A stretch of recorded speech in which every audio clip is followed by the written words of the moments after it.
Ladies and gents, boys and girls, and welcome to this, the December 16th edition of Beyond the Headlines. My name is Colin Dowe, and I will serve as the host and facilitator of this evening's conversation. Thank you so very much for joining us, whether you're at home, looking at us on GBN television, listening on GBN radio, or any of our social media platforms. Thank you for giving us a portion of your Monday night and allowing us to share in this discussion. And this evening, as some of you may be aware, the government of Grenada, through the Ministry of Education in partnership with the National Transport Commission, is launching a school bus initiative, something that some of us are extremely passionate about. And we do have three key members of the constituents that is going to be involved in the rollout, or the beneficiaries of such, with us this evening. I would ask them to each introduce themselves and their portfolios, and as per usual, we will do ladies first. Clare? Ladies first. Good evening. I am Clare Adams, an early childhood education officer at the Ministry of Education, responsible for District 6, and I am representing the Ministry of Education on the National Transportation Commission. Okay. All right. David? Yeah, Colin, thanks again for having me here. My name is David Bartholomew. I'm the CEO of the Grenada Transport Commission. Let me quickly start by wishing the nation, our tri-nation, Grenada, Pitimatnik, and Karaku, wishing them greetings of the season. On behalf of the Grenada Transport Commission, the board and management of the Grenada Transport Commission. Okay, excellent. Montee? Good evening, Colin, and thank you for having me. Good evening to our listeners. And I'm here tonight in the capacity as the president of the Parent Teachers Association of the Anglican High School. I would say, moreover, just a social observer that operates in the sphere and think that transportation is an important sector, and I think I have something to say about it. Excellent. All right. David, permit me to start with you as the CEO and just share with us, because I know that the commission is relatively new, so share with us a little bit as to the mandate of the commission. Okay, thank you, Colin, again. The Transport Commission started in 2022. Prior to that, it was the Transport Board. Right. Started in 2022, Transport Commission. The operation arm of the Transport Commission, which is the management system, started in 2023. I came on board in March 2024, where we started getting things going. The mandate of the commission, by statutory mandate of the commission, was number one, to manage the warden programs, two, to advise the government on anything that has to do with transportation, fees, tariffs, and all those things, And so those are the two critical mandates of the Transport Commission. We have been working very diligently over the last few months, putting our things together. We have been working on certain initiatives. We are working with some critical partners, looking at our mandate is to transform the entire transportation sector, and I always like to emphasize the word transform. We bring it into something that is totally different. We have some key stakeholders. Right? Our mission is to have a safe, reliable, affordable, and efficient transportation system throughout the Tri-Island state. We want to be in a position where anybody, anywhere, anytime could travel. If someone lives in Sauters and they are working in Grenada, that should not be a hindrance. Travel should not be an issue for them. They must be able to take a transportation and get to their job. Because right now we have somebody working in Grenada, in Grenada and living in Sauters literally cannot take up the job because of the whole transportation scenario. And we're talking about the transportation, not only of the citizenship, Collins, but goods and services, again in a safe, reliable, affordable, and efficient way. Safe, reliable, affordable, and efficient. Share with us a little bit about the composition of the board and the board mainly, because the commission is the management arm. Well, as you know, Colin, the board is the strategic arm, the decision making, where they set the policies and that sort of thing. And we have a very dynamic board, if I must say so.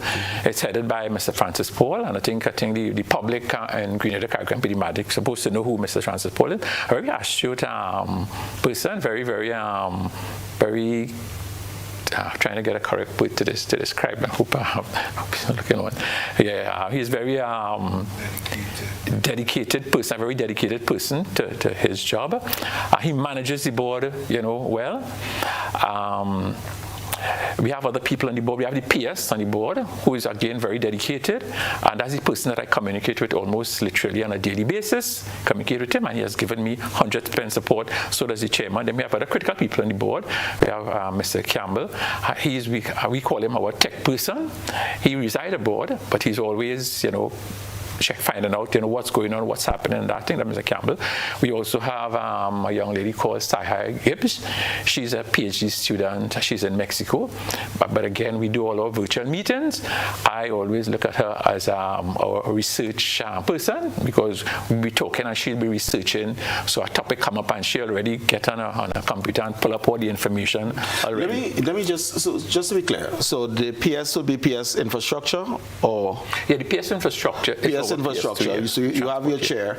I'm imagining you'd have some people in logistics, some people involved in the transportation itself, probably National Bus Association. I think the Ministry of Education is also. No. We don't have anybody on our board. We don't have anybody from the Ministry of Education.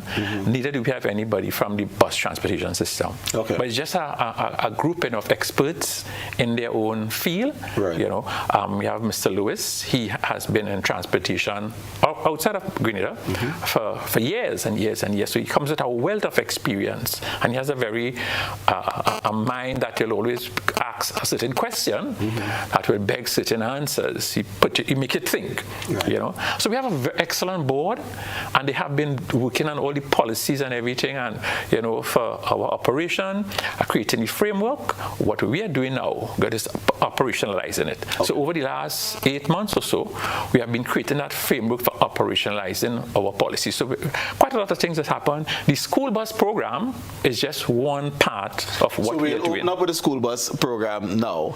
And just out of curiosity, as an umbrella, how many buses are we talking about? Because I believe about 10 days or so ago, there was a call for expressions of interest in joining the commission on the delivery of transport for school students. Yeah? How many are we referring to in terms of buses that you would need for this pilot program? We haven't worked out the final amount, because you have to do a lot of logistics to get that done. But we're talking probably about 60 buses or so in order to operate the program. What would be the hours of operations for those buses? The hours of operation, it's between 6 and 8:30 morning, and between 2:30 and 5:30 in the afternoon. Okay. The idea is that by 5:30, we like to see, in the bigger picture, we like to see all children home who don't have any extracurricular activities. We want to see them home by 5:30. Okay. All right. Claire, what is the vision of this partnership? Bus owners, the Transport Commission, the Ministry of Education, what are we attempting to accomplish here? Well, from the Ministry of Education's standpoint, the ministry is committed.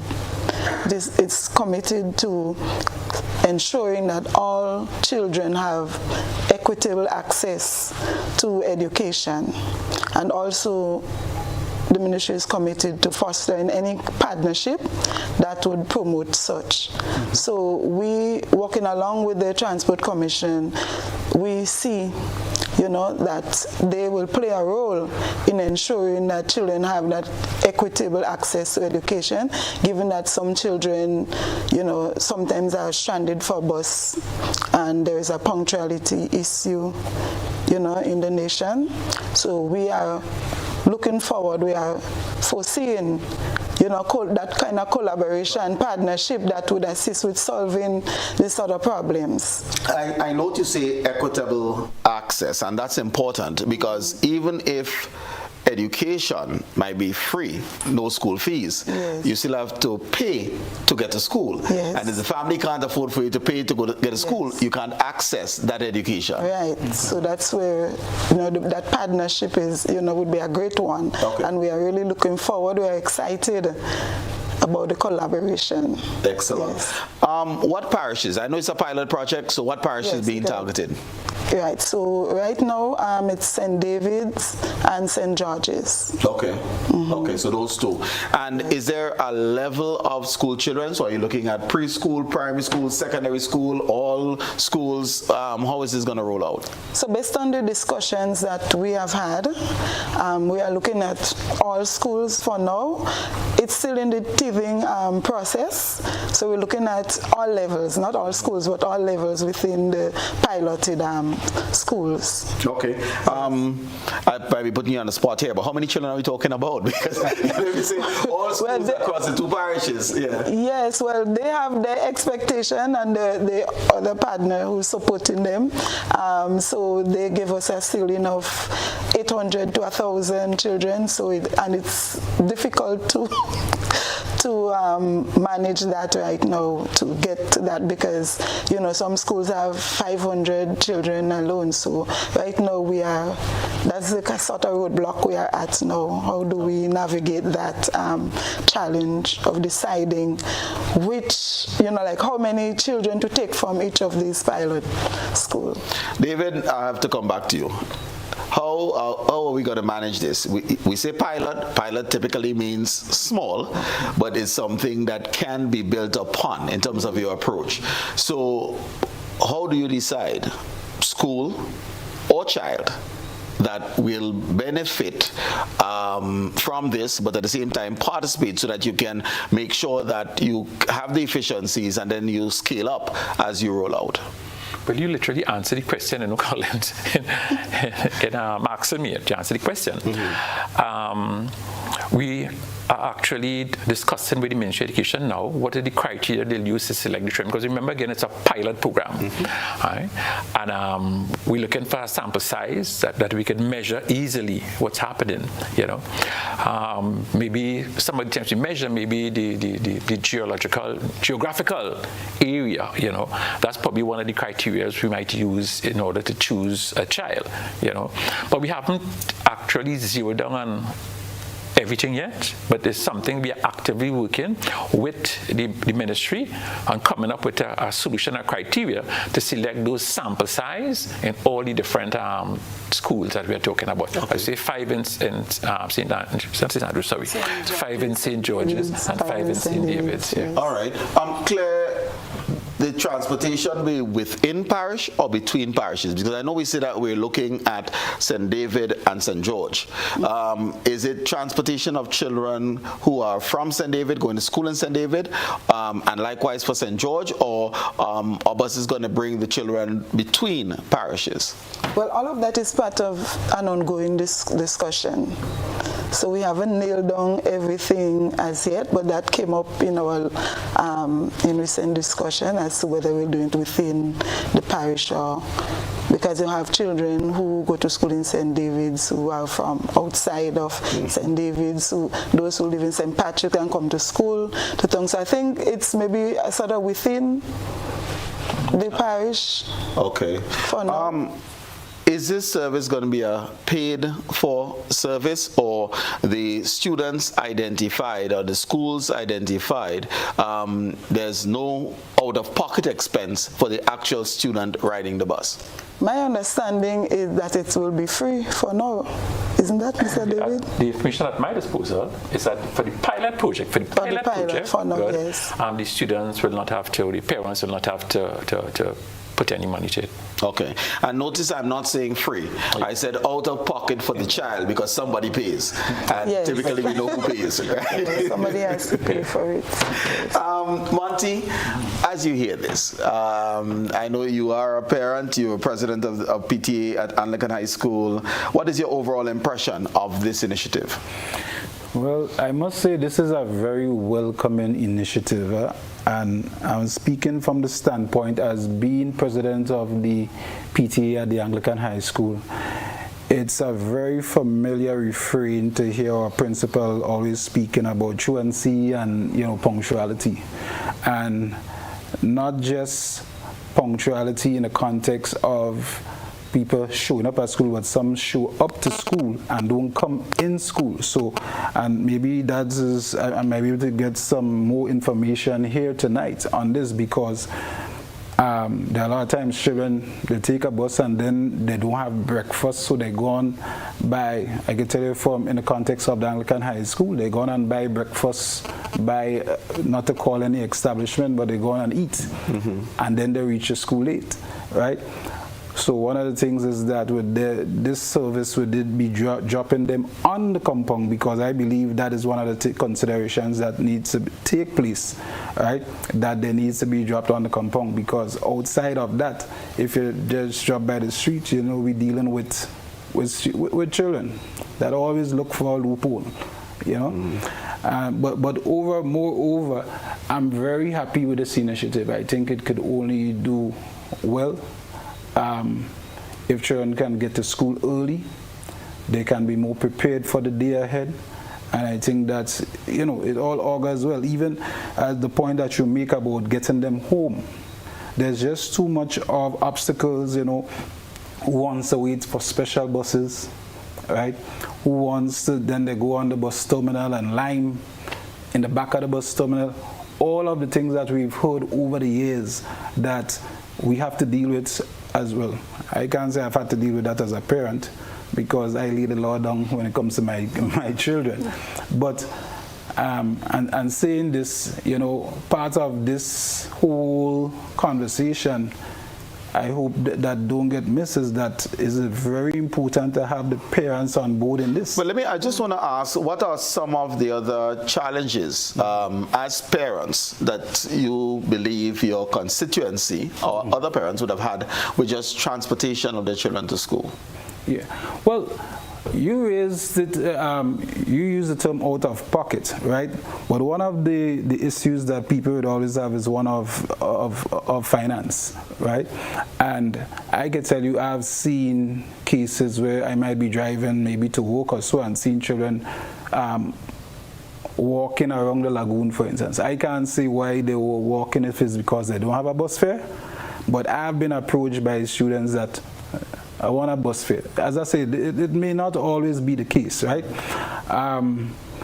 As I said, there's always these challenges that, when it comes to parents, as I said, when people have to go to work, for instance, they may not be able to do breakfast, and so the point that I brought up about children getting to school and still not going to school because they want to go and buy something to eat, right? We always pushing back on this, because it's an increasing problem at the school. No matter how much time the principal say, you all need to come to school, but you see a whole battalion, and not just our school, but neighboring schools as well, buying chicken and fries early morning. All right. So was it National PTA a part of this discussion and this initiative? Well, and this is not the intent to throw anybody under the bus, but no. Literally bus? No, I can't say that they weren't. I received a call to be a part of this conversation, which I definitely would not turn down, because I think it's an important initiative that, from a parent-teacher's perspective, we need to weigh in on the conversation. And maybe moving forward, maybe we could look towards that, having a representative, that can maybe give that inside information, because looking at it scientifically is one thing, right? And from the perspective of experts and all these different things, but you also have to have the human side of it as well. So I really look forward to some form of engagement where that is concerned. David, one of the mandates of the Commission is the efficient transport system in Grenada. One will argue that our current system struggles to get anyone anywhere on time. School starts at 7:50. How do you envision this rollout, bringing our children to school on time? As I said, it's very, very high tech. You know, and if I could give you a quick synopsis of exactly how this thing will roll out. What we have done, we are geomapping every single student. We also geomapping every single driver. Also geomapping every single school. Right? All that is placed into the system. Right? And what the system does, it will, you have to call a route optimization. The system will print out a route, good, that says, okay, this is the route the driver has to take, that particular driver have to take, you know, that will ensure, remember, all the children are in the system, that will ensure that every single child is taken care of in terms of being picked up. And as my colleague was saying, my fellow panelists, they're dropping them in the school. There's no dropping anywhere else but in the school. And there's certain criteria, there's certain rules and laws that the drivers will have to follow.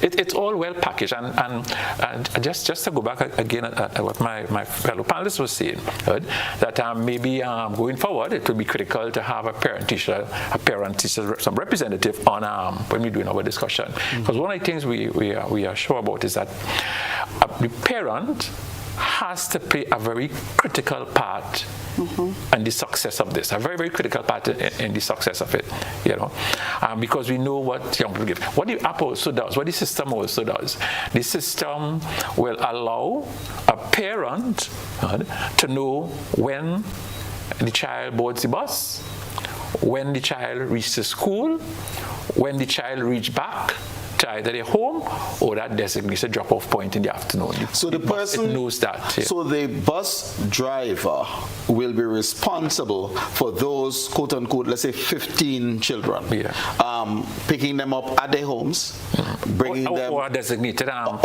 spot, bringing them to school. To school, yeah. Will be aware of if they have any after-school activities or permission from teacher or parent not to be on that bus at 2:30. To get them back home. All right. I mean, the system works like that in Trinidad. I think that's and it's a private bus service that delivers on that. Okay. I will go now to what Montee mentioned. I get the geomapping. You know where every student is, you know the traffic conditions, you know the route to the school. This is the most efficient route to move the 175 children from Belial to schools A and B. You got that. Okay. How are you managing the bus drivers? You know, the bus drivers go into some critical training. They has to be trained. They have a certain there are rules that governs the operation of the bus drivers. We'll be training them. We'll be training them in things like even like conflict management. We're training them in CPR. We'll be training them in a lot of these things. Being on time? Yeah. No, and it will be governed. There'll be punitive action if it is that they're not following the time frame that we send, the timetable that we send. Because remember, every single thing that is done is being recorded and it's being analyzed continuously. That's why in terms of punctuality and regularity, so we'll have GPS trackers on all of the buses. All the buses and cameras and cameras. So we know exactly what's happening in the bus, out the bus. You know, as I said, the parent have an app. And they could track what happened to the children. But the parent has to be vigilant because, you know, children could be children. And if you have a card, and if they track in the train through the card, the children could... forget the card? Or leave the card in one spot. Let me just say that. I'm not saying that. Give them next. I'm not saying that. They'll come up with it anyway. I'm not saying that. Let me ask you this, though. Just by way of interest, 10 days since the call of interest was taken on. You said, you know, the number 60 in terms of buses was thrown out. What level of interest have been expressed by bus owners? We have got quite a lot of calls. We have gotten quite a lot of... We are still working with the bus association, but we're still going global because we feel that it's a business opportunity for individuals out there with a bus. So we feel that anyone who wants to avail themselves of a business opportunity should do so. But we are still working with the bus association. So we're having discussions. people coming individually. There have been quite a lot of interest in the program. You know, people are trying to get their documents together. You have to get a police certificate. You have to get certain documents. So all those things are being gathered, and they are being communicated with us. You know. Safety of our children, and I'm going to start off with safety of our children, speaking about the condition of the buses. What are you doing to ensure that the buses that will be transporting our nation's children can do so safely? And Colin, that's absolutely critical, because we carry the future of the nation, right? So it's critical. We'll be doing an extra inspection on the buses. Outside of the normal statutory inspection, there's a list of criteria that when you come up with, based on our investigation, based on our research pertaining to school children. Because you know, in other countries, a school bus is a dedicated bus. It has certain features, it has certain checks. It is one of the most safest bus in terms of built and design, is a school bus. The structural integrity of those buses is very, very high. You know, so we are doing some extra inspection. Every single bus that comes on the system, must go through. The driver must be willing to accept that, or you can't be part of it. So you're going through a particular inspection to ensure undercarriage inspection, your shocks, your ends, whatever it is. We're going through a total inside the bus and outside the bus. Fire extinguishers must be on the buses and things like that. Well, let me ask you this, and again, I'm going back to the human side. Will only those old school buses be part of this system? Because those are pung in the road and have the loud music and they're full. Why would they come on to this system? So it seems to me that the system would only attract the old school buses. The old school buses are old in age and maybe deficient in maintenance as well. Have you seen this? And if it is a reality, how do we work around it? Okay, Colin, we've been getting quite a lot of interest, because remember what we put our expression interest, right, so people can indicate if they're interested in the program. And we get an interest across the board. Old school, young people, a lot of interest is being. There's a quiet interest in the country right now in terms of the success of that whole program, and quite a lot of drivers, operators, owners, as a matter of fact, has been showing their interest in the program. And Colin's, talking to some of those guys and things, and they're saying, here, something, that's something that should be here the longest while. Why? And from a business point of view, right? You sign every individual driver will have to sign a contract with the Transport Commission, and they're saying, look, if you have a guaranteed business in the morning and a guaranteed business in the afternoon, you don't have to be hustling, you don't have to be ponging, you don't have to do anything like that. That's a guaranteed thing, They're good with that.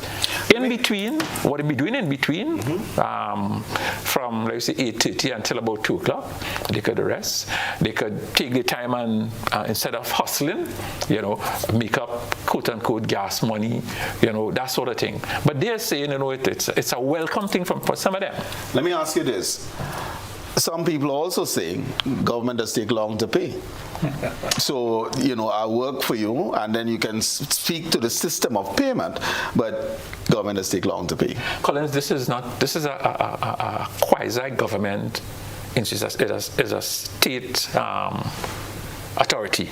It's not government. So we're not money from the consolidated fund. It is the National Transport Commission that will be contracting and paying the operators. And it's being budgeted for. We are a statutory authority, a state enterprise, so it's separate. We have our own board that governs us, that makes decisions, set our policies, set our guidelines. So it's separate and apart. Of course, the government has to fund us, right, but we do a budget. We finalize our budget right now, and based on that, we are putting things in that. And we're also working with the Ministry of Education also, in terms of finalizing that whole budget and things. So it wouldn't be government taking long to pay. Good. We have a budget to deal with that, and people will be adequately compensated for the work that they do. Clare, how concerned is the ministry truancy, and truancy here being as a cause caused by lack of financial resources? I would say that the Ministry of Education is very concerned about that because, as I said, part of its mission is to provide, quality education for children, equitable access. So children not being able to attend school on time or regularly because of finances and transport issues is a big problem because we want children to be educated in a way that, they will be productive national as well as global citizens. So that is a concern because these are the nation's future that we're speaking about. Do you have anything in terms of numbers with you? I know you have truancy officers that are on the ground. What percentage in terms of the absences, and if there's a drill down into why those absences? Sometimes there's a lack of supervision at home, sometimes it could be illnesses that are extended, responsibilities that a child should not have but they do have, and in other cases finances. Is there any drill down as to how finances impact attendance as compared to the other causes? Well, I would not be able to provide you with the specific data or such. But I know that we have, being an education officer visiting the schools and such, I have heard, the teachers complain of the regularity issue at school with some students, right? Not a lot. And some of the reasons given could be sometimes sickness. Some children already suffer with asthma, and some of it is poverty issue. There are teachers who have complained of promising the parents that if they send the child to school, the school will provide the free lunch. They will get the free lunch. Some teachers would say that they promise the parents that they would buy the breakfast for the children, and yet some particular students would not come to school often because the parents would still say they do not have the money to send the child to school. Okay. So I know finance is a problem in a lot of homes that create that kind of truancy. Okay. All right. Thank you very much for that. Ladies and gentlemen, it's time for our first break, so we'll be back and be delving a little bit more into this pilot project bringing our nation's children to school. We'll be right back.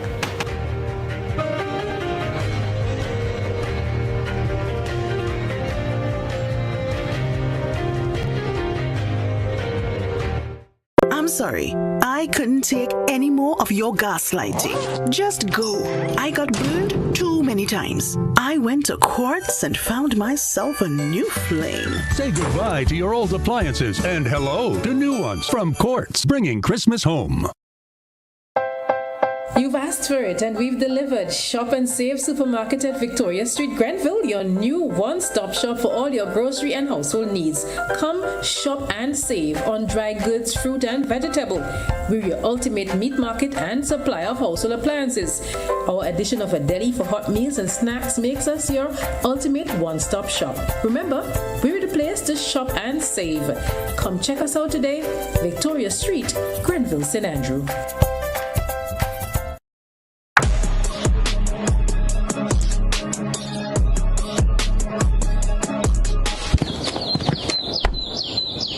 It's almost that magical time of year, and everyone's pitching in to make it unforgettable.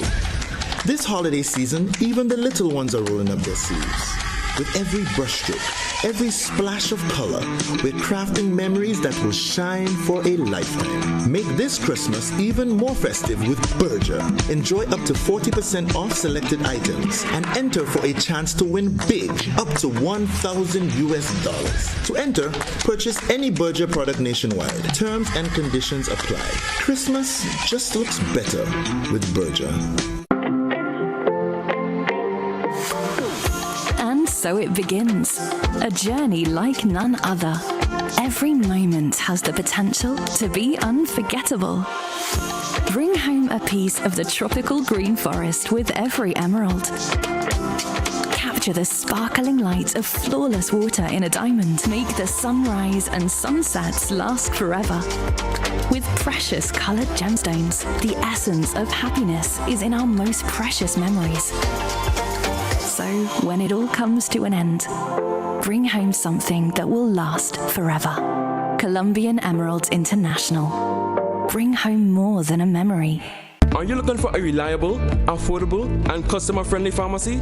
Look no further than Hills and Valley Pharmacy, the nation's leading healthcare products and services provider. We are committed to serving you at convenient locations. Find an extensive and affordable selection of prescription and over-the-counter drugs and medical supplies at Church Street, Hillsborough, Carriacou, Jubilee Street, Grenville, St. Andrew, near the bus terminal, and Halifax and Grenville Street, St. George. Our committed team is always available to offer valuable assistance for managing your health and wellness. Discover the additional benefits of our wholesale distribution on Halifax Street and our Medcare Center on Grenville Street, where we provide in-house physiotherapy, massage therapy, doctor consultations, and eye care services. Our commitment is to satisfy all your healthcare needs, including competitive prices, loyalty rewards, and special discounts for seniors. Contact us at 435-6904 and WhatsApp 535-4734. Choose Hills and Valley Pharmacy. Remember, your health is our business.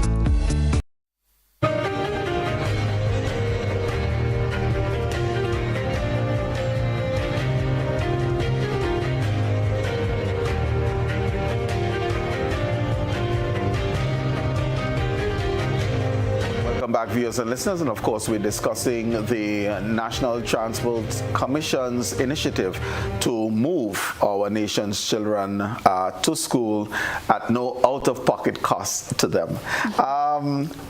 Montee, what message will you give to parents just prior to the onset of this initiative in January? Well, Colin, I cannot emphasize enough how much it is important for parents to be on board with this initiative. And when I say be on board in the context of, you alluded to earlier on, there may be a pickup point, or there may be students may be picked up from home, or whatever the case may be, right? And you further alluded to the fact that children are having responsibilities that they should not have, right? So I want parents to understand that it's important that parents prioritize that the children are efficient in getting to these, whether it's pickup points or being ready. Because you can have the buses passing and going all the routes, but if the children are not available to take the bus, then it's like it's an effort in futility, you understand? Mm-hmm. So it is so important that even whether we have to get the kids up earlier, because in the first place, they should have been up, because if you're getting a bus picking them up from their homes or in the environs, right, it means that they would have been late in the first place if they can't even be ready for the bus, mm-hmm. right, that is taking them directly to school. So as I said, I cannot emphasize enough how much parents have to be on board with this. And not just in the pickup aspect of it, but in after school. Because sometimes as parents, we give our children responsibilities after school. They have to go and pick up this, they have to go and do this, they have to go and do that. And sometimes homework suffers, this suffers, you know. So it's important for us as parents to understand that that time that our children have is a very valuable time, and it goes faster than we think, right?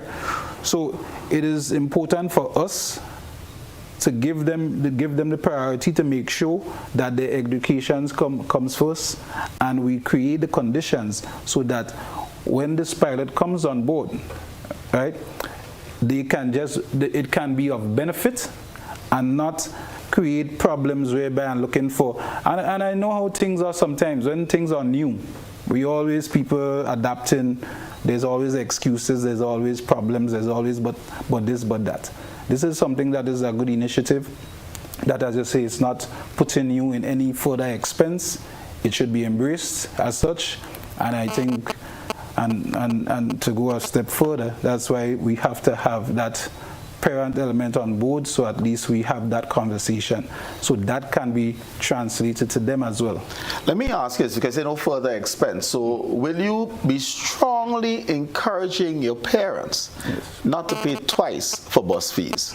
Because this service, last time I checked, the National Transport Commission not making money. At all.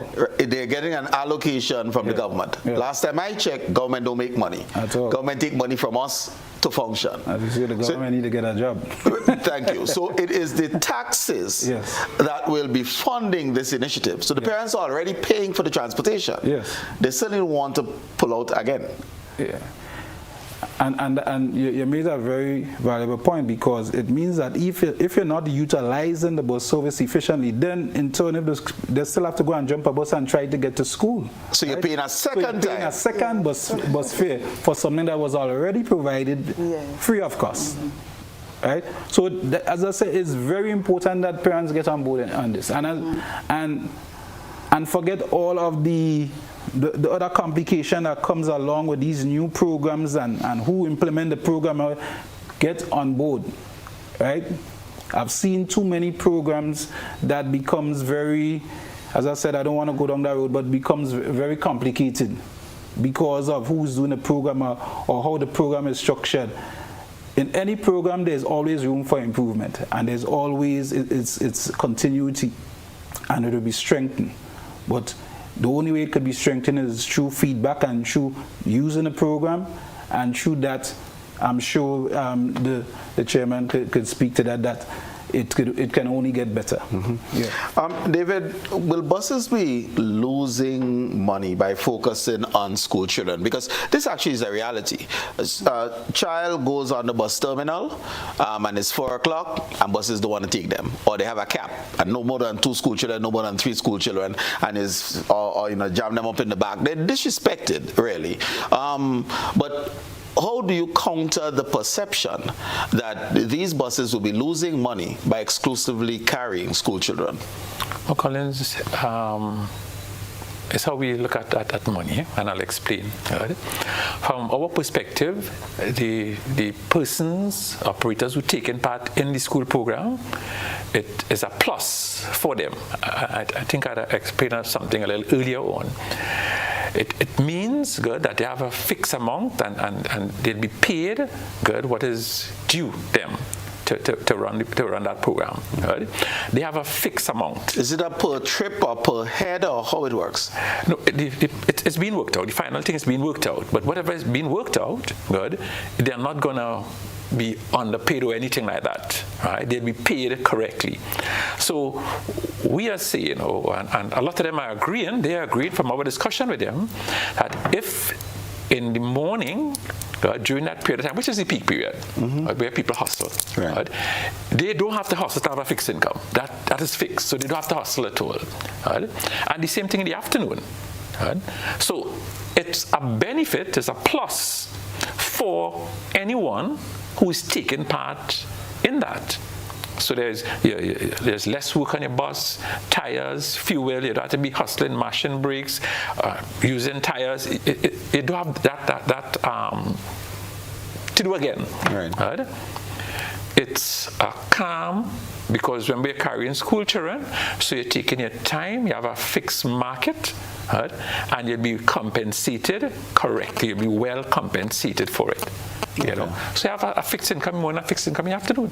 You know, so it's a win-win situation for the people who taken part in the program. And like I said, if I owned a bus, I would have tried my best. I've tried my best to get onto a program like that, because I knew that I do have to hustle in the morning, I do have to hustle in the afternoon, and during the day I could take my time and earn whatever extra dollar I need to earn. I could take my time and earn that and get ready for the afternoon.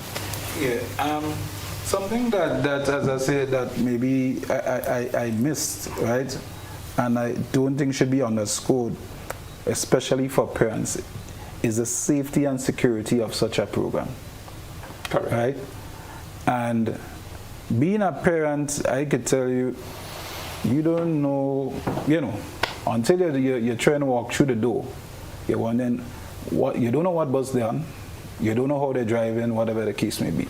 And I think there's a very important element of safety and security, whereby safety in the context of you know that your daughter, son, whoever it is, left on bus, wherever, because you said it would be, the technology would be in place, right? And you know that this bus is supposed to drop them, whether it's in front of your door. It means that now you are now mitigating a lot of factors that you would have ordinarily, whether it is, you know, getting knocked down by a vehicle, whether it's being some inappropriate interaction between your children and somebody, you know, or even, you know, inappropriate interactions in general, right? So I just had to bring that in, because safety and security as parents is one of our paramount issues. You want to know that your children leave your home and return safely.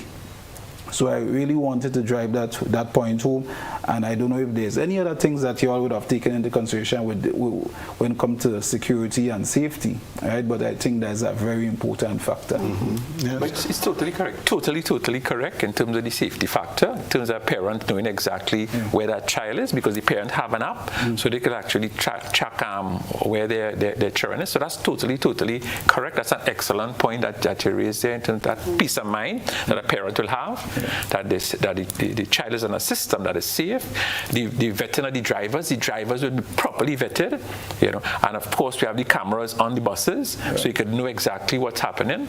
And probably it might reach a stage where the technology will allow the parent to take a look in the buses and see precisely, and actually see what's happening on the buses. The technology could reach that stage.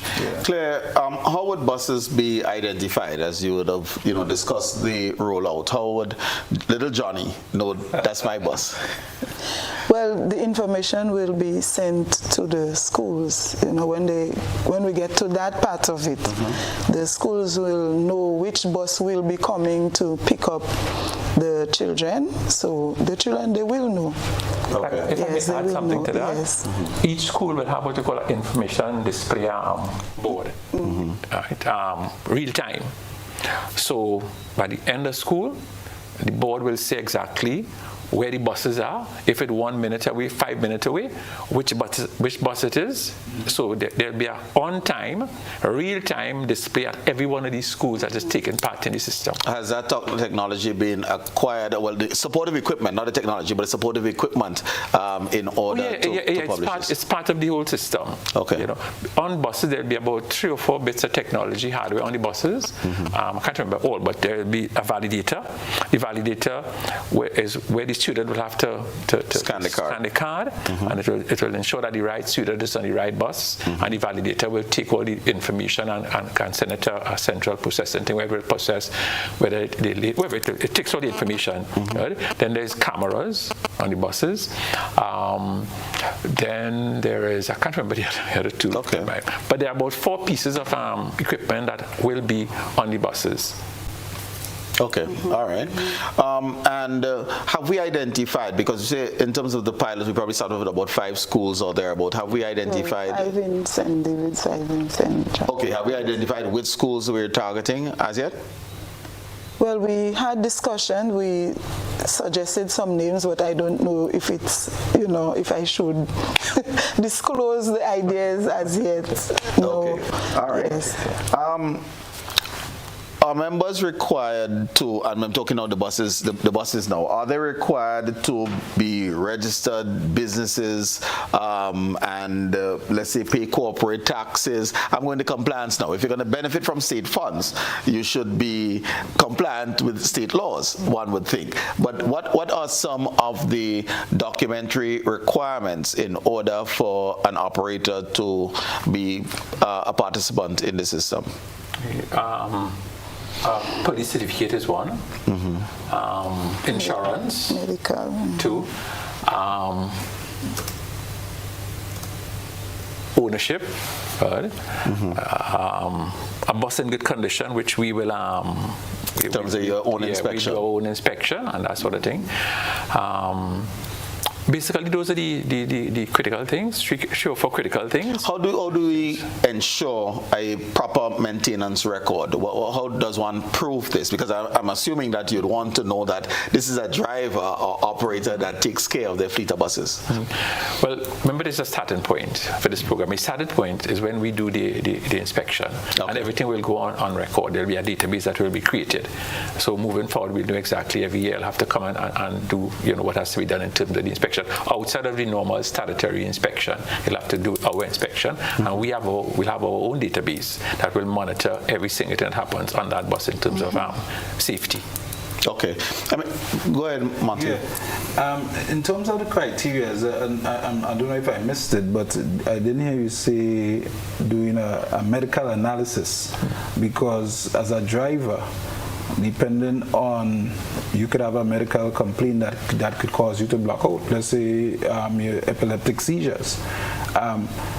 In the context of driving a bus filled with our nation's future leaders, and so I think that's something that has to be taken into account to make sure that that's one of the criteria, and even the use of any behavior, Well, and that's where we're going. So one is a medical record a requirement for the driver. Yeah. It is. Yeah. Are we going to investigate their past record? And I'm speaking now in terms of the number of accidents, the number of tickets racked up. In other words, is this a responsible driver by virtue of their record or not? Is that something that will be taken into consideration, and one can be denied because they have 100 tickets outstanding and they pay the court, monthly? Is that something that would be a disqualifier? Yes, and in our discussion, one of the first criteria that was laid out by the Ministry of Education, one of our first meeting, was we have to ensure that the driver is properly vetted. That covers all the things that we're talking about. The driver is, but they were very insistent. That's one of the key things. So that we'll have a joint team that will vet every single driver. Okay. Insurance. I have been made to understand that some drivers, may not necessarily be bus drivers, they pay a deposit on insurance to get a certificate, to get a sticker, and then they go delinquent for the rest of the year. How will we ensure that the vehicles that are transporting our nation's children are insured? Should something happen, there is appropriate coverage? Well, again, in terms of when we're going through the driver history and the driver's record, we are linking with whether it's the police database in terms of they do their own inspection. We will go through our own system. We will create our own system. Remember, the Grenada Transport Commission has a database on all the drivers that are all the operators, bus operators. But outside of that, those are the buses that have stickers. Outside of that, we will link in with the police, to check and make sure that everything is okay. But if safety is one of the charges of the National Transport Commission, when are we going to get to a place where there is a mandatory reporting requirement between our insurance companies and the police that you can have access to ensure that the vehicles on the road are really should be on the road? Well, that's something we'll have to work towards, Colin, work towards that. But in terms of our inspection will ensure that the vehicles on the road are worthy to be on the road. We will. So you go in past left indicator, right indicator, blow your horn. Yeah. No. We gone past that a long time. Okay, thank you. We do it proper undercarriage inspection. We train people to do undercarriage inspection, so that we want to ensure that the students. Our students are taken care of in terms of the safety of the vehicle that they are traveling in. Criminal records. Is this a disqualifier, and what are you looking at? Are we looking at charges? Are we looking at convictions? Are we looking at the nature of the charges and convictions? What does that entail? Again, it's based on what was insisted by the Ministry of Education, that we need to look at all these things. We haven't drilled down in terms of disseminating, what charges and to say, well, look, this is what eliminated. Mm-hmm. But with the Ministry of Education, we will examine almost everything that has to be examined, in context of all these things. Okay. The other thing that I would like to ask, the breakfast of champion drivers, sometimes the Guinness, alcohol consumption, and moving our nation's children. Okay. One of the things that we are insisting on, there be no music on the buses, no music. Right? If a child wants to walk with the headphones, that's a personal decision, and it mustn't disturb another child. Mm-hmm. Right? So there'll be no music. So nobody will say, I play this to me, or I won't play that. There'll be nothing like that. And again, talking to some of the drivers recently who were showing interest in the program, they're saying that the children like to wait on particular buses. Yeah. And again, that is a area where the parents have to play a part, because like we said, if it is that you providing quote unquote a free seat, and the children don't want that, but they have another bus coming on the road that have better music, they'll have to find money to pay. And where are they getting the money from? They'll be getting the money from the parents to do that. So we are saying the parent, again, that's how critical the parent is. The parent have to pay that critical part, because when we do our summaries, we'll be able to print reports that say this child, he went to school, didn't go to school 3 times a week. The parent may think that child going to school. They'll also get, although they could check it on a daily basis, probably we'll still provide them with a report, through the school, with a report, on, the absenteeism and that sort of thing of the children. But we cannot emphasize more the part that the parent have to play on the success of that and the success of their children. Not only being transported, but their school, they're being able to reach the school on time, without the hassles and those sort of things. Yeah, Claire? Yes, so, as my fellow panelists said, in terms of not having music on the bus and the parents, being responsible for managing the children and so, we at the Ministry of Education, we are excited about this pilot bus program for a number of reasons, and one of them is that we see that it would help the children to develop certain virtues like order and respect and discipline because of the way it's being structured. The timing of the bus, having to get up a certain time. So then the issue with children stopping off to buy breakfast, and so all of that would be eliminated because they have to meet the bus for a particular time. They get onto the bus and they cannot play, as a driver, to play any kind of music. So they would also arrive at school in a better frame of mind, more, relaxed, hopefully. So all of these are some really good benefits that we see would derive from the school bus pilot program.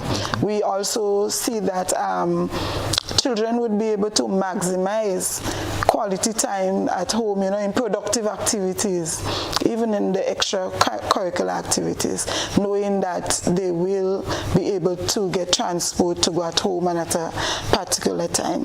Parents also would feel safer and more at ease, knowing that they will know where the child is, they will know what time the child would arrive at home. They can plan better as well to maximize the quality time that they spend with their children. And all of that will help to better shape the minds of our children to develop into, better citizens and to focus more on their education. Right. Mm-hmm. Okay. All right, listeners and viewers, it's time for our final break, so we'll take this break and be back shortly. Of course, when we're back, we certainly will invite you to join the conversations.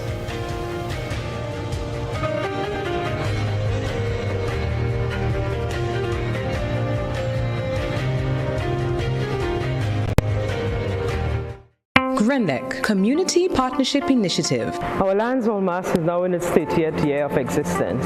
Our Olmas started with primarily Lions members partaking.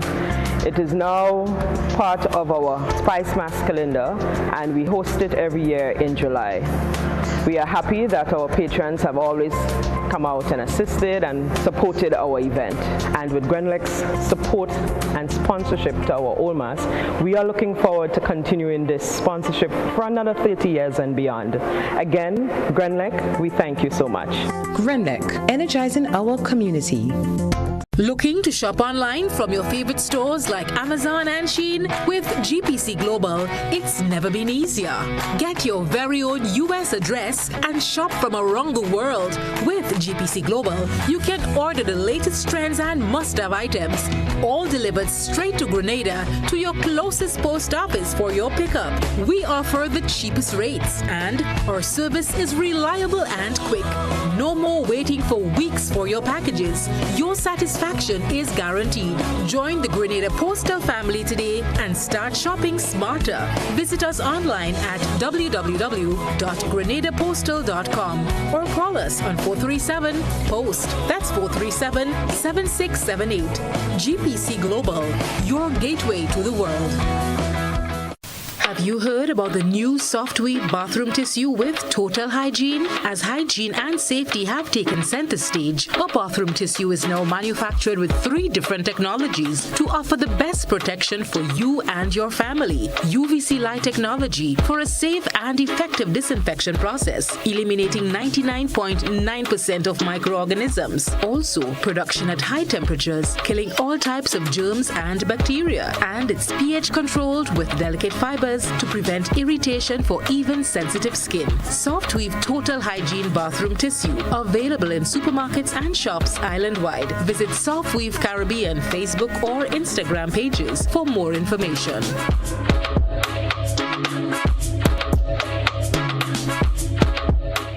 Looking to shop online from your favorite stores like Amazon and Shein? With GPC Global, it's never been easier.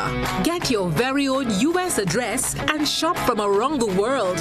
With GPC Global, you can order the latest trends and must-have items, all delivered straight to Grenada to your closest post office for your pickup. We offer the cheapest rates, and our service is reliable and quick. No more waiting for weeks for your packages. Your satisfaction is guaranteed. Join the Grenada Postal family today and start shopping smarter. Visit us online at www.grenadapostal.com or call us on 437-POST. That's 437-7678. GPC Global, your gateway to the world.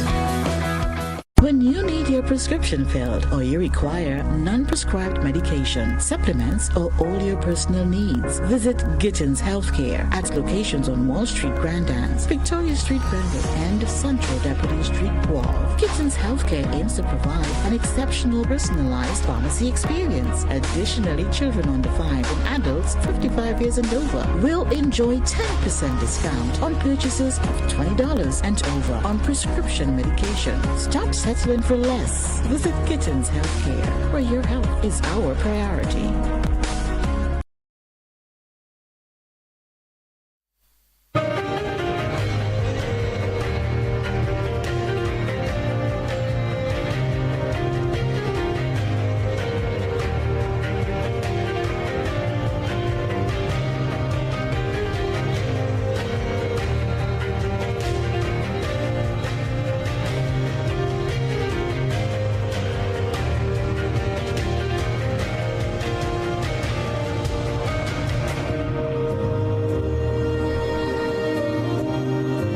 Welcome back, viewers and listeners. We're talking about the school bus initiative put on by the National Transport Commission. And of course, you're invited to join the conversation. 440-2252. That's the number you can call, 1252, sorry. The number you can call. And let me just emphasize, if you dial, you switch over to your phone. Don't listen on the television, don't listen on the radio, don't listen on YouTube, don't listen via Facebook, all right? On the phone only.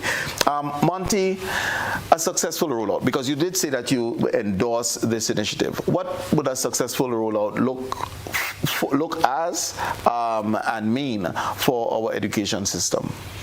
Well, I would say holistically, a successful rollout would be one that sees a serious dent in truancy and a serious improvement in punctuality first and foremost as a blanket outcome.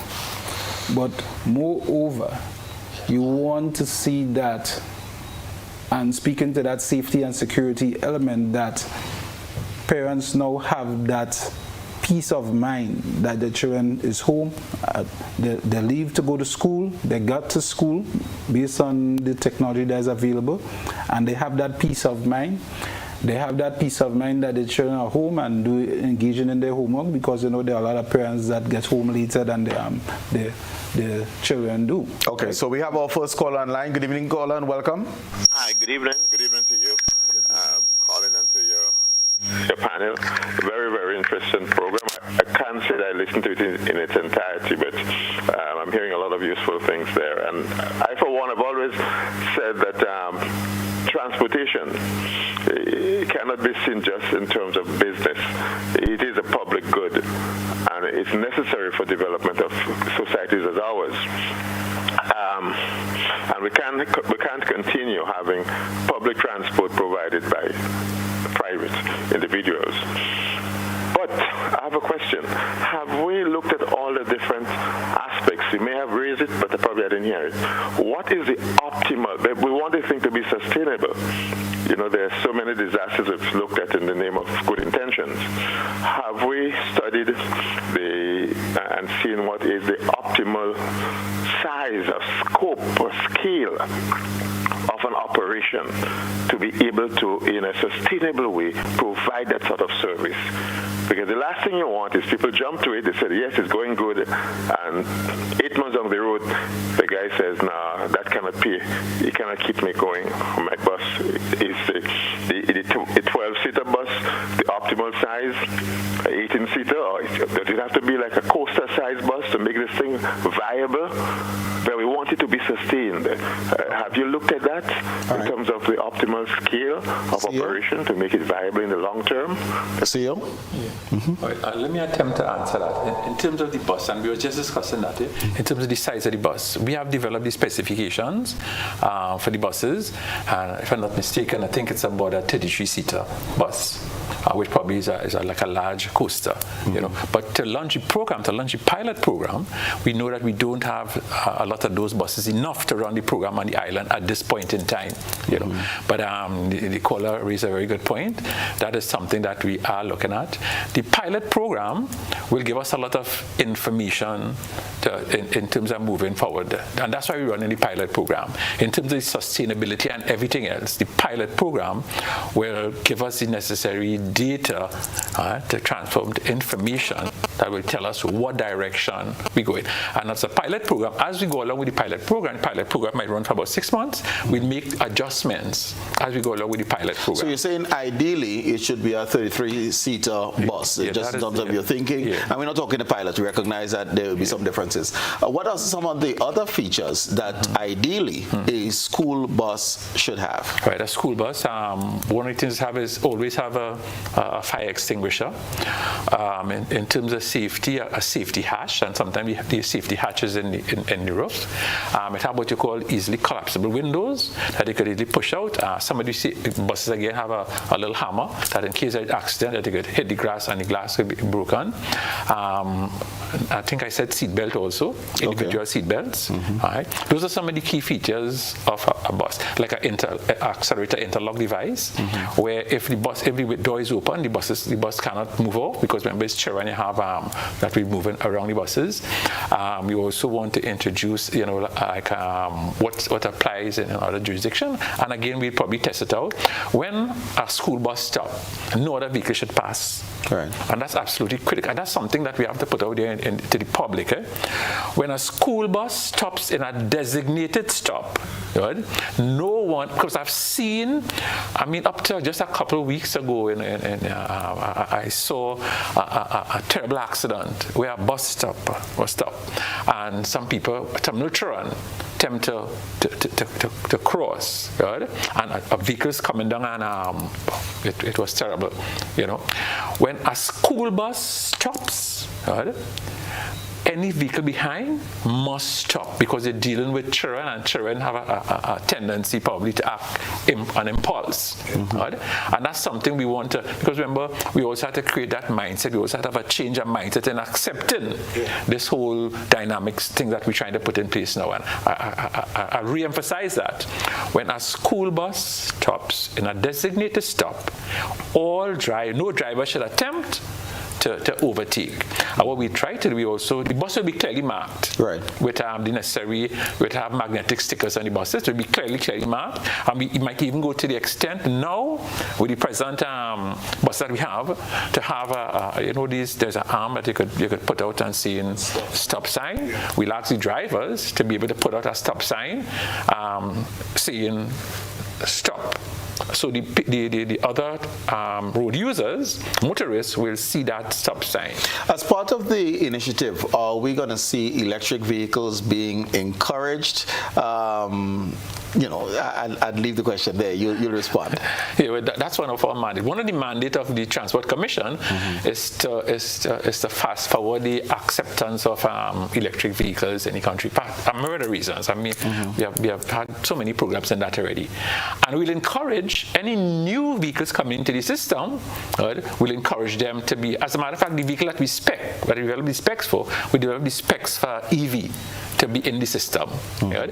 And we'll also encourage anyone could probably, if they want to convert, right, we'll be looking favorable on people who are willing to convert their existing vehicle to EVs. We will look favorable on that, in terms of acceptance to our program. Acceptance as well as incentives, or will there be? Yeah, incentives, and remember there's some excellent incentive. I mean, right now we are working to develop a road transport policy, right, for all vehicles, and with EVs in particular. And we are looking at all the different concessions that we could and different, that we could apply. Okay. All right. To EVs. We have another caller online. Good evening, caller. Welcome. Thank you very much, and President. Good evening. I like the initiative, but I don't know, according to the first caller, the sustainability of the initiative. And my great concern about this initiative is that the school buses have to be driven by well-trained drivers and conductors. The deportment of the drivers and conductors. This is one great issue that I have in this country. So I can only hope, that will be in effect. And I want to say that maybe the big school buses, and it should be state-owned and operated. Because these private bus owners is a waste of time. Nothing will ever go down in its proper context with these private bus owners. I mean, I have had my experiences because I have seen it. School children getting involved with conductors and drivers and whatnot, etc. And that's just a waste of time. So be careful and think about it. Thank you very much. Have a good night. Thank you very much, caller. The deportment, you spoke of vetting. Is there a methodology to terminate? And then how do you get coverage when you terminate for violations? Yeah, there is a disciplinary code. There is a disciplinary we have developed, and every driver will get a copy of the disciplinary code, and it says exactly how you'll be terminated for violating every violation. There is a penalty until termination. So there is a disciplinary code for the system. Okay, Montee? But in the context of what the point the caller was making, would there be absolutes in that code whereby with certain things that would cause for immediate termination? Oh yeah, definitely. Yeah, in the code, and probably as we go along, we'll make the code available. Well, I think you may have a copy of the code, but for the Parents Association, we could make the code available to you. Yeah. It has that. It has things that, especially sexual contacts, and there are certain things that is a no-no. Yeah. If it happens, that is it. Yeah, okay. Yes. And also, there'll be a uniform code. There's a code, a dress code also. In our codes, there's a dress code. Okay. And yes, sorry. Clare, what does success of this program look like from the ministry standpoint? Well, improvement in punctuality and regularity means enhanced students' performance. Enhanced students' performance would result in better test scores, whether it's MCT, CPA, CXC, CAPE. So we are really looking forward to the successful and efficient rollout of the school bus program. Okay, all right. David, I know that there are a number of strategic initiatives because you completed your strategic plan earlier on. Tell us about some of the key, if you mention 2 or 3 key initiatives in that strategic plan that we can look forward to seeing in 2025. School bus initiative is the one. What else? Okay. As a matter of fact, Colin, just today we met with the association, the National Bus Association. Like I said, we have been meeting. We have another caller, so let's take the caller and we come back. Good evening, caller, and welcome.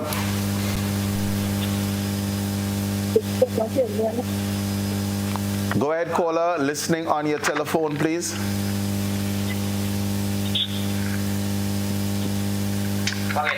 Okay, so we'll have that caller call back, but go ahead. Mm-hmm. All right, just today we had a meeting with the National Bus Association. It have something that we call, at least for now, we are calling it the bus initiative. What it does, the bus relief initiative, which is not the final name for it, we just right. What it does is that it provides, and every given day, it's providing 45 seats. We call it 45 seats, right? And it's provided that seat is the program. It's a pilot program, number one. Mm-hmm. It's for Sutter's, Victoria, and Grove. Right. And between 6, 7, and 8, there'll be an extra bus available to take any excess buildup of passengers in those particular areas. 6, 7, 8 a.m. or p.m.? No, p.m. 6, okay, 7. We have another caller online. Let's take that caller. Good evening, caller. Welcome. Hello. Yes, go ahead. Hello. How could you guarantee that the buses which you take into this scheme would be efficient enough and would always collect the children? How would that happen if they were going? Would you have excess buses waiting on for children who might have been for buses which might have been broken down on the way to school? How would you guarantee that the people in the area or the children in the area are sufficient enough to continue with the program? Thank you. Okay. All right. So additional coverage should you have an accident or mechanical failure, and the GIS mapping that you referred to earlier, you probably need to just reemphasize as to how we'll make sure that we have number of buses for the number of children. Okay. Well, we'll address our redundancy here. So there'll always be excess buses in the system. You could always call on at any time. Mm-hmm. Okay. So the system is live. It's real time. So anything happening, we'll know if there's an accident, if there's a road blockage. The system, with the route optimization program, will be able to reroute the routes that the driver will take in order to optimize and ensure that all the trains are accounted for. Okay. We have another caller online. Good evening, caller. Welcome.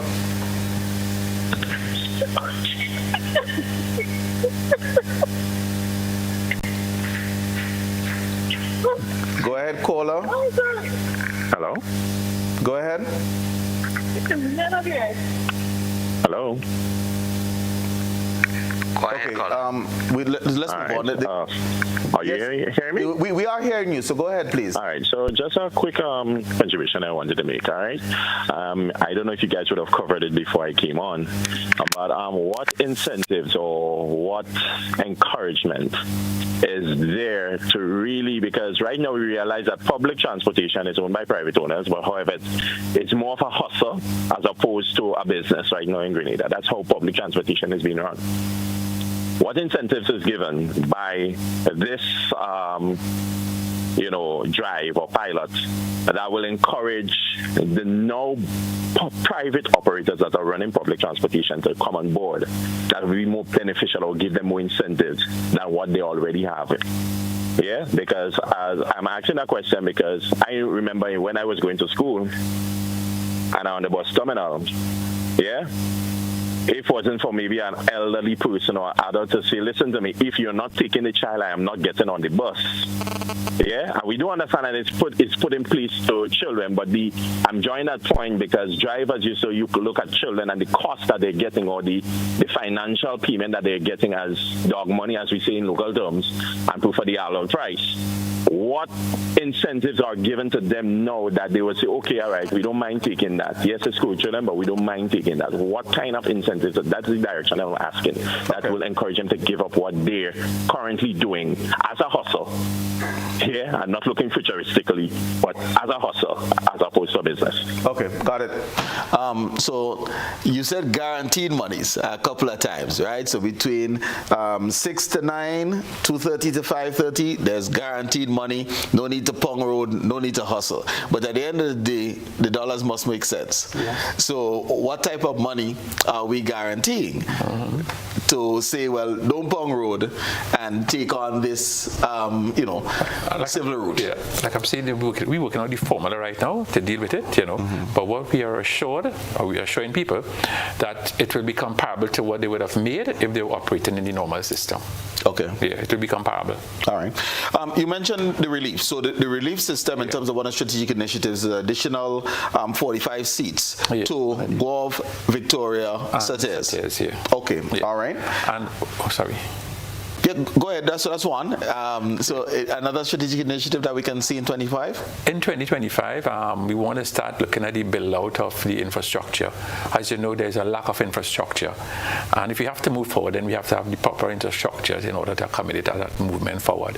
So we're looking at doing a build-out in St. George's that need to be totally refurbished. We're looking at Sates. We're looking at Grenville. Right now. So it's upgrading and updating the terminals, Sates, Grenville, St. George. St. George's. Okay. And those are some of the things that will be coming out in 2025. All right. Will we see a 24 bus service in the south? Yes, but that's something that it will be taken by degree. Gradually we'll get to that. Based on our global initiative, we'll be literally creating economic zones with hubs. We locating hubs in critical areas, places like Grenada, Guelph, St. David. There'll be hubs, created hubs or economic zones where you'll have a bus. We have multimodal facilities where you could come and get not only the normal traditional bus, but you get other mode of transport. The transport system is evolving. So be it, I'm going to call a name now, be it a hail-up or be it a proper taxi service, will we see that at cost that Grenadians can afford? Would this fall under the Transport Commission? And will we see better service in that direction led by the Transport Commission? And I'm saying, guardedly, yes. We'll be looking at, again, the system is changing. The whole transportation system is changing. So those are the things that will be coming on to the system. But the hubs that we are creating, as I said, is multimodal. And we're also looking at having business opportunities within those hubs. So we're looking at economic hubs. So people could have business, they could have an ATM. If it's a particular area like in Guelph, if you can place in Guelph, and Guelph is a fish place, you could have probably a fish fry, you'd have entertainment, you have car parks, you'll have recreation parks. Transportation on better connectivity between St. George and the outer parishes after 8 p.m. Yes. As well as better connectivity between St. Andrew and St. Patrick as an example. Will we see that? I know one of the things that we mentioned the last time was here, why it is you can't take a bus from Sates and go straight down to Grenada. No, that question was coming. Yeah. Well, rest assured, Collins, those are some of the things that you'll see. You'll have buses going from. One of the problems we notice that is there is that everybody have to go to St. George and then to come back. But if you have somebody, instead of having to go to St. George, then take a next vehicle to go to Grenada, because it's one of the key areas. Right? If you have a bus coming from Sutton and going straight to Grenada, right, it alleviates a lot of issues, a lot of problems. And same way, if you come from Goa and you could go straight to Grenada, you're bypassing all that traffic and everything that in St. George. So trust us, Collins, those are things I've been working on diligently. We've been putting all these things in place. So those are things that will be happening. Eddie? Yeah. So just 2 points I'd like to make. I think from just the average observer, we could all attribute to seeing loads of people waiting for buses or even trying to get home. And one may ask the question, taking a significant amount of the bus out of the stock that we have right now, especially if you make it financially viable, how would that affect, right, the present shortage of transportation, right, after working hours? That's the first issue. And secondly, whereas in the present scheme of things, and I know this is something that is going to be evolving, right, what is being put in place for bus owners to understand, even though that they own their bus privately, they operate in a public space. So it's a public service that they're providing. And what guidelines, I think there should be certain guidelines that you should operate, certain rules of engagement, right? So for instance, it may be a criteria that if you're going to be operating in such a space, a criteria may be you have to run 2 trips, not 2 trips, 2 shifts rather, from 6 to 2 in the evening and another one from 2 to midnight. Because until just as you know, until we get to that point, I think we always have that issue where persons say, with my bus I could stop. I see 8 o'clock just last week. I was in the south and you couldn't find a bus coming from Grenada. All right, we have another caller online, so we take the caller and then get back to the response. Good evening, caller. Welcome. Go ahead, caller. Well, I trust you can hear me. Good evening, gentlemen. Very interesting conversation. I have a little question, however. I've heard a lot spoken about transportation, but 2 other words that I haven't heard mentioned. One is traffic, and the other is transit. My question, how much in tandem will the transport division dealing with the movement of people, transit, and the movement of services, goods and services, transportation, be interrelated to the traffic system, which deals with infrastructure and regulation, so that more discipline can be established on the roads of the country, and of course the roads being enhanced bit by bit as we go along. How much is that interrelationship being coordinated? I trust my question is understood. Good evening, gentlemen. Good evening, and thank you, caller. And yes, it is. And this one would be for you, David. Colin, we are taking a very holistic approach to everything. So we're looking at the traffic, we're looking at congestion, we're looking at all those things in our planning, you know.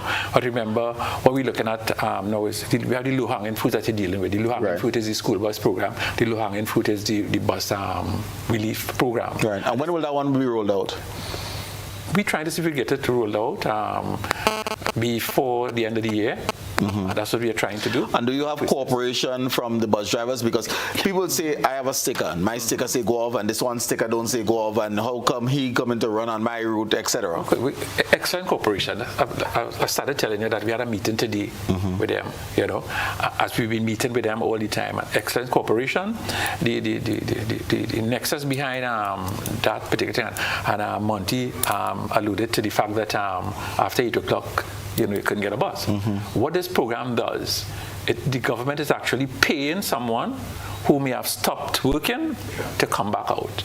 Like if somebody was finishing in Sotters and they say, okay, I come back down the road again, the government is paying them to come back down and take up a load. Right?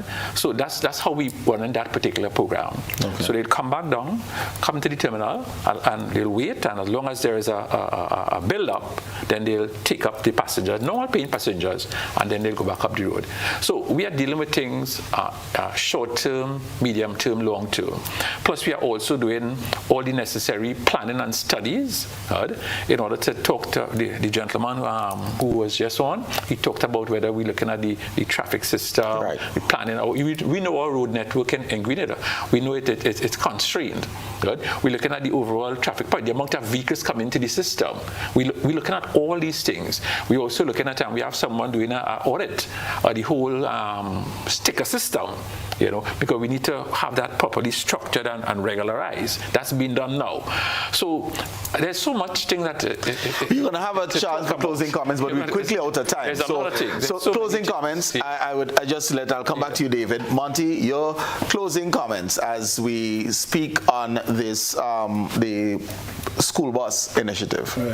Right. So in my closing comments, I would start by asking a question, if something is being considered as well in your vetting, because it's all well and good to have persons to come and do those extra trips, but I think one of the considerations is hours on the road, because remember, when you're talking safety and security, you don't want one driver that has been driving from 6 in the morning still coming and doing a trip 11 in the night without having rest.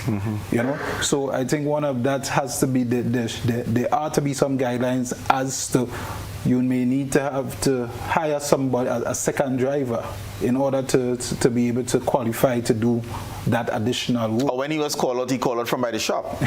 Exactly, because he might have been by the shop having a few beers. So all of these things have to be taken into account. But in closing, I have to say that this, I think, can only augur well for us as a society.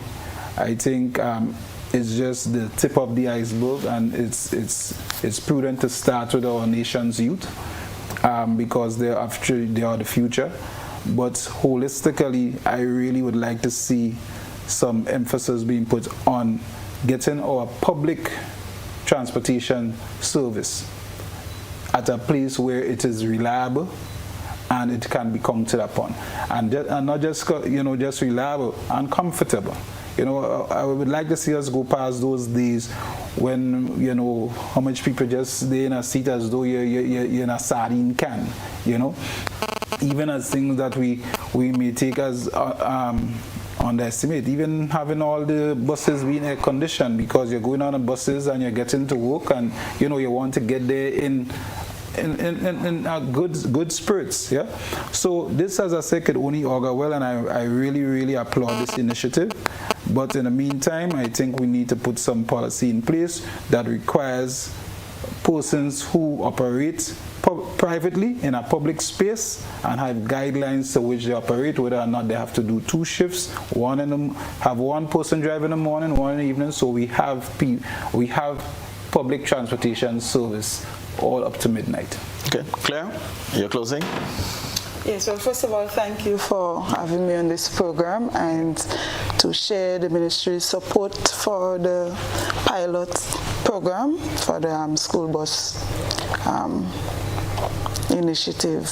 And we are looking forward to the successful rollout of that program, because the pilot program will provide the ministry with some key data regarding a number of things, including cluster of students and how, the way the children respond, or the parents, which, I would like to encourage the parents to really embrace and support this initiative, how they respond to it. The ministry would, track the data to see how it corresponds, their response and the students' improvement in school.